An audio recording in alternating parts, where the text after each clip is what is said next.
Welcome to Coffee and Regs, a CSS RegTech podcast series on moving from a tactical to strategic approach to regulatory compliance.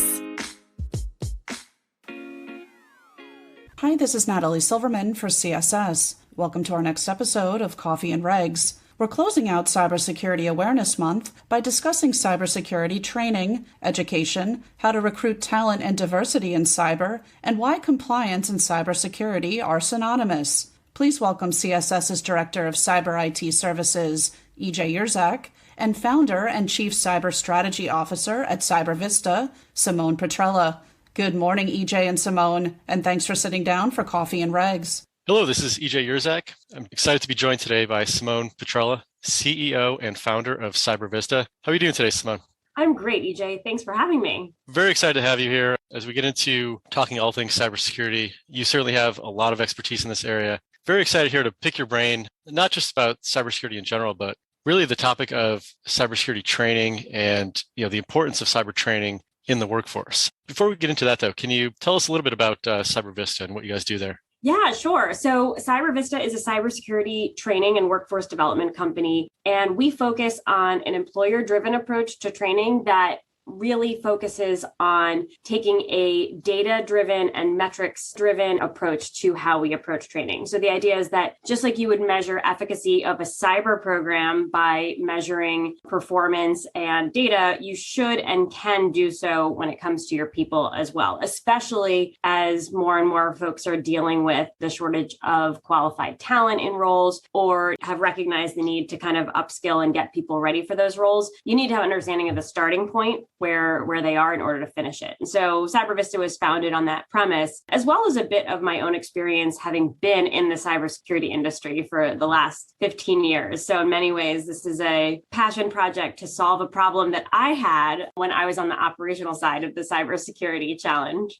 Very excited to have you. You mentioned cyber training and the importance of a well-trained cyber workforce. Based on what I've seen, out there in the industry, and you read industry survey after industry survey, and it seems like there's a growing trend that there is a shortage of skilled workforce when it comes to having the necessary skill set to be an effective cybersecurity leader or to be an effective cybersecurity practitioner nowadays. And why do you think that is? And do you see any hope on the horizon? I might be the wrong person to ask because I think the truth is it's getting a lot of attention now, but this problem has existed since I started in the industry 15 years ago. And we had a challenge in finding qualified people to do cybersecurity. But so this is actually like a 15 plus year old problem. Now, there wasn't as much demand in the market at the time, right? Most of the real skill was coming predominantly out of DoD, the US military. That's where I started my career. That's where most of the talent and the expertise came out of. So in traditional terms, the DoD, one thing, and the military, what they're great at is like, if they don't have a skill set, you train for it. And so that was kind of part of the, like, you grow up in it and you do it there. But as the cyber mission has expanded and started to really blow up since really like 2008, and then by early 2000, like the 10s and 12s, it started to become a financial sector issue. The commercial sector jumped on top of this in some of the major industries, and demand just started to compound. And now you get to today where, there is not a single industry, vertical, company, organization, enterprise out there that doesn't have some level of cybersecurity that's at some priority level in the organization. And so you think about like the workforce you need, it just is totally compounded. And we never caught up 15 years ago. And so you just play out the statistical numbers based on graduates and skills and expertise. We're actually just losing ground as a result. You mentioned a great point. It seems that every company now is a tech company or is a company with data worth protecting, which makes the need for experienced cybersecurity professionals, all the more important. You mentioned that the skill set was bad 15 years ago and it's only gotten worse since. What do you see as the solution to change that? I think it's a few things. I don't think that there is one silver bullet solution that's going to solve it. I think that you see a lot of, and I'll preface this by saying I'm a former consultant in my past life, so I view the world in terms of people, process, and technology. But one of the things that we do see contributing to the solution here is how much can we automate? How much can we leverage technology to take care of a lot of the tasks that might otherwise be very manpower intensive? And you see that with big data, you see that with endpoint protection. So that's one kind of way to help alleviate the problem. That being said, like everything else, it has second and third order effects because you might actually automate away a certain amount of entry level or menial jobs, but you then put additional pressure and demand on higher order level human required analytic tasks, which still are technical in nature in some cases, but frankly actually become more analytic and critical thinking heavy in kind of what does this really mean? How do I tie it to the organization? How do I maybe chase down a false positive? And so when you start thinking about like, how does that impact the skills? I think the other thing we have to think about is, well, where's the pipeline of talent coming from? And that's a combination of universities that are starting to really not only focus on cybersecurity programs, but I would say more importantly, career development of what are the types of jobs that a graduate could go into to actually be in this field. And then I think that since that takes a lot of time and it's usually a slow moving process,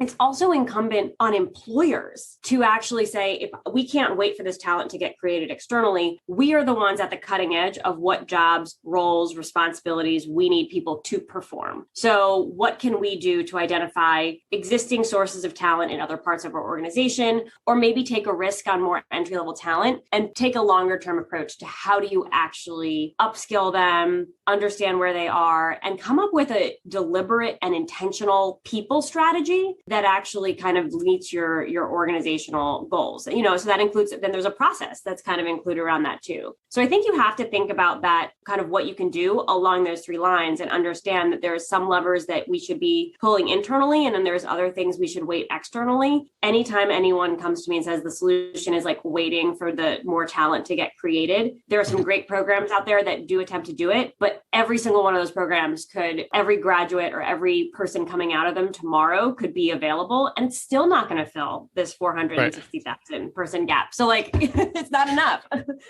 Yeah, it's an incredible problem because as new graduates come out of school, come out of university programs, with the necessary skill set, they're very likely being snapped up, left and right. And so you're right, you're never going to reach that goal because the supply coming out of college just isn't enough to meet the demand. Yeah, there's like a critical disconnect because I see this all the time with employers who are like, well, even if we hired every graduate, it's not going to be enough. But then you talk to some of these graduates coming out of these programs in universities, and they're saying, we can't get interviews. No one's giving us a chance because we have this massive disconnect where employers are saying, I need someone with 3 to 5 years of experience. And the graduate's like, well, how do I get the experience unless you take a chance on me and kind of invest in bringing me on at a lower level and kind of seeing where it goes. And so it's just this chasm that becomes a game of chicken that's impossible to win. Yeah, you're never going to get there if that's the approach you take. That's a very good point. It sounds like part of the solution that you're describing is a workforce, if it has a great candidate or if it has great employees internally already, to find ways to creatively work with those employees and to empower those employees to become the workers they need them to be to fulfill the jobs. That, if you have great people, chances are they're going to be great at a lot of things, not necessarily what you start them with. And so being able to effectively empower those people to go on to bigger and better things could be part of the solution. I think that's a very good point that you mentioned. Do you see part of the challenge in universities cranking out graduates that just don't have the requisite skill set? Or is it really more, your opinion, what you're seeing, that companies just want that 3 to 5 years experience? Yeah, I think it's a little bit of both. Our university system in the States is not set up to be particularly vocational in nature. And that's by design, and that was on purpose. And so I'm not criticizing that that's the way it is. But graduates coming out,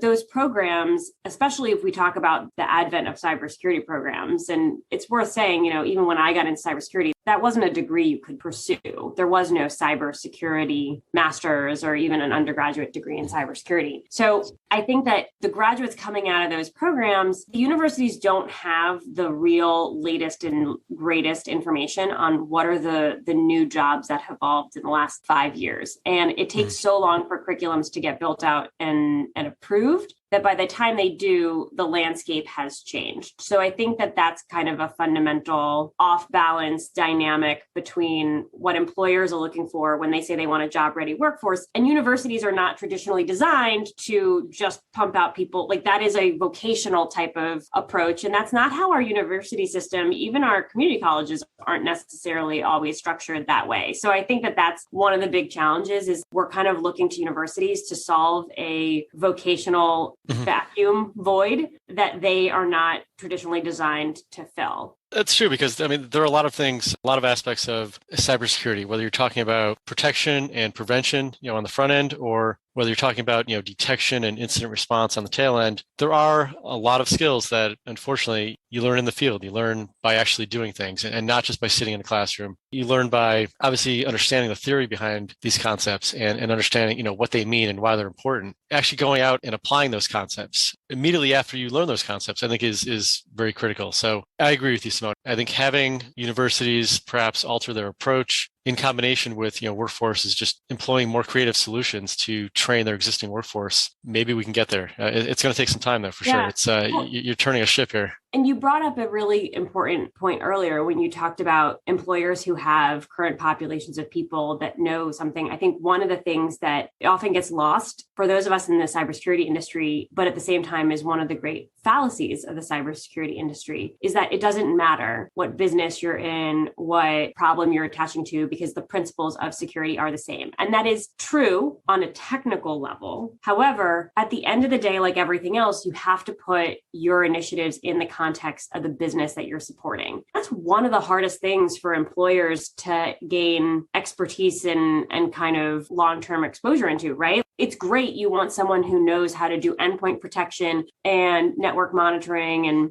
ensure that you have the right controls in place. But those controls are not done in a vacuum. They are done in the context of what is the most important thing to us in our business? What are our crown jewels? What are the things that actually are, the culturally important to us? There's a lot of organizational DNA that I think, exists often in the company from other parts that in some ways, it's like, that's actually harder to train. You have to have time. Like you need someone embedded in the organization for that long to really pick it up. So just plucking new talent and saying, here, go do it. Like they're not going to be as effective. Right. And those are things that you really can't teach that well in school.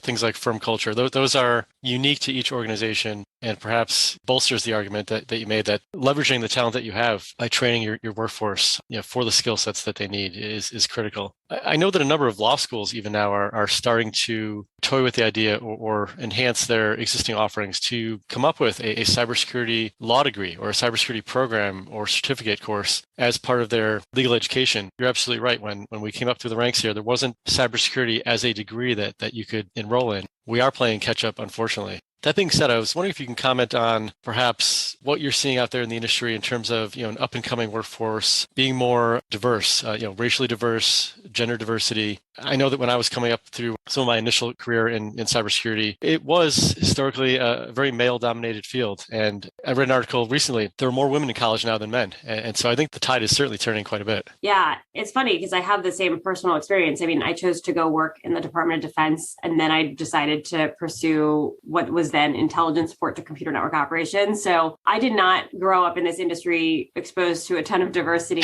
in the field, but certainly I think that it is incredibly needed and overdue. I agree. I think the tide is certainly shifting when it comes to education. We still have some work to do when it comes to attracting more women, minorities, racial, socioeconomic diversity in STEM in particular. I think that's kind of one area that is still being worked on. But at the end of the day, there's a couple of things that kind of I think are important to keep in mind when you look at diversity in this technical workforce. The first is, one, how do you create an environment where enough people who come from diverse backgrounds are willing to take a chance and actually want to enter that field? Because that's the first barrier, right? It's a very hard world when you are looking at pursuing a career in something where no one looks like you or has similar experiences to you. And so you're kind of entering this club that in some ways has its own origin story that you have no relation to. So I think there's kind of the what can we do to just make it more interesting and exciting and accessible, or at least seemingly accessible to people that aren't predominantly white and male, which is what the industry is kind of dominated by. Then the second component is once you actually kind of overcome those hurdles of interest and accessibility, what do you do to foster and grow someone's development so that they don't feel like they're pushed out by a potential culture that doesn't feel like a long-term fit? And how do you continue to foster them in leadership positions?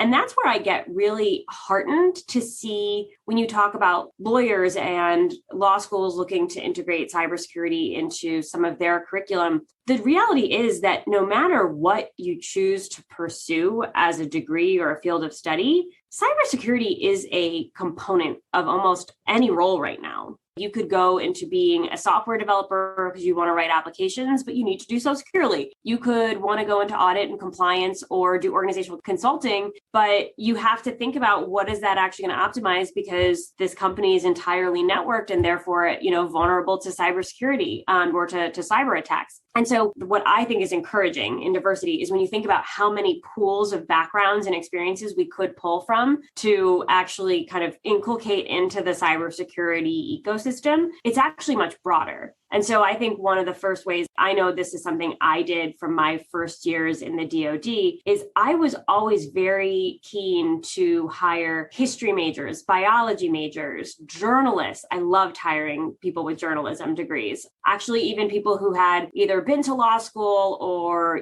just didn't want to be a practicing attorney, because they had a way of thinking and doing analysis that was very hard to teach. But we could get them technical training. We could train them the principles of how a network is configured, then where are the flaws, vulnerabilities, what do you need to look for? How do you think about threats and attacks? And so I think that that's exciting because it should open the aperture of the types of people that we look to when we say, like, what makes a cybersecurity professional? It doesn't all need to be the stereotype of the hacker sitting in their basement with like 10 cans of Mountain Dew. It just doesn't. It's not like that anymore. Fantastic points, Simone. I think you've really hit the nail on the head. I think it's part of a larger problem, not a problem that's insurmountable. It's a problem that by taking small measured steps today, we can hopefully get to the point where we are creating a well-trained, well-informed, diverse workforce. Diverse in terms of backgrounds and diverse in terms of just the way that people think and the way that people approach problem solving. Because listening to you describe cybersecurity as impacting every job and every role out there today, it sounds like cybersecurity is really a component of risk management generally, and every firm has to manage risk. Yeah, it absolutely is. And so we see that from, what do executives and boards need to know in order to oversee and manage that risk? And that flows down to everything underneath it, because the adage is, security is a cost center, which is true. It doesn't contribute to the revenue or the growth necessarily of the business, but it's impossible not to do, because the ramifications, if you don't mitigate or prepare for that risk, they could be catastrophic. You just look at the absolute explosion of ransomware out there, and people are looking at not only how you technically recover, but what are the things that you say? How do you publicly respond? How do you react in those instances? And it's having an incredible ripple effect, both on, reputation and customer trust, but even things like, the insurance market. Whereas like, if you're not doing certain things, you can't get away without having a cyber insurance policy, but who's going to give you a cyber insurance policy with all the ransomware payouts? So you've got to really be able to show from a risk management perspective. You talk about like an industry that literally just thrives off of a risk actuarial table. Go talk to anyone who's underwriting cyber insurance policies today. Fantastic point. And Simone, you sort of touched on another really important aspect of cybersecurity risk management, and that's having senior leadership, having the board and having the executive team on the same page and on board and sort of driving these changes. What are your thoughts on cybersecurity risk management being, a top-down approach or the relative importance of a top-down approach? I think it's impossible for even the most talented and innovative cybersecurity leader to put together and execute an effective program without board level and C-suite executive level buy-in at the top. And at the most basic level, it comes down to, are they going to support it by throwing the appropriate budget behind what that security leader is asking for? And so you're not going to do that. You're not going to approve a budget unless you understand the true business risk of what you're trying to mitigate against, and you can kind of put some calculus to that. And so, I think that having buy-in at the top is absolutely critical, because otherwise, and we still see it, right? There's a whole spectrum of kind of where companies fall on this issue, but those that are kind of fighting to just survive on very small skeleton crews and resources, it's often because the executive team isn't completely convinced. And unfortunately, sometimes it takes a really bad event happening either to that company or maybe a company that's that's very close to what they do to kind of create that wake-up call. But I have generally found that the most successful programs don't work without having a very high-level executive and board-level sponsor at the top, as well as kind of the collective. And the ones that, seem to struggle as expected, they don't have that level of commitment that's kind of seen from a cyber risk standpoint as you would any other risk. Well, you mentioned at the beginning that CyberVista is a workforce training business. How have you approached this current talent gap and talent shortage in the industry by presenting a solution through CyberVista and what CyberVista does? Yeah. So, again, I'm the first to say, there's no one single solution out there. Our approach is to work with companies that are bringing in, especially around entry level or mid-level talent, or they're looking to upskill into alternative sources of talent. And the first thing that we do is we like to actually conduct a diagnostic assessment. And that's not a qualitative one, it's a quantitative one. So we actually baseline and measure the technical skill of the team that the security leadership has put into place. And the idea there is if you don't know what you have from a skill level and cross-reference that with what you need those people to do in their jobs, then you can't make informed decisions around the types of people you hire, let alone the type of training that you need to provide to the people you have to either get them up to the appropriate level that you need, or in the case of where you need to actually round it out, where do you target them for future training as they evolve into other roles? And I think the third component there is there's a retention piece to this too. And employers are increasingly looking to, if I know where people are and where they need to go, not only can I give them a training path that helps get them to that level and kind of give them the additional skills, but it also helps create and develop career pathways so that that employee has an actual goal of where they're going with the company. And at the end of the day, we know that some people are always going to leave a job for more money. We know that the tenure is not necessarily going to be forever. People don't stay at companies for 20 years. The difference between someone in the security realm staying, 2.5 years at a job versus 3.5, that's significant. You can extract some real value there. That's generally how we do it, is we really try and do it in this very measurable, data-driven way. I always hesitate to use the word return on investment, but look, at the end of the day, over half of these companies' budgets are spent on their people. And when you look at what we spend on tools and technologies and automation, which can be hundreds of thousands of dollars in some cases, and we're spending fractions of that on actually the very people that we need to make sure that they integrate, implement, monitor, deploy all of those technologies properly, that's just always such an interesting disconnect in my mind. But that's really where we try and go at with our approach to training. So, we're not going to give you more pipeline. We're not going to create a whole new cadre, but we will work with you to say, here's what you have, here's how we can get them better, and here's how you can actually bring on people to be more job focused and specific. You mentioned people, process, and technology, and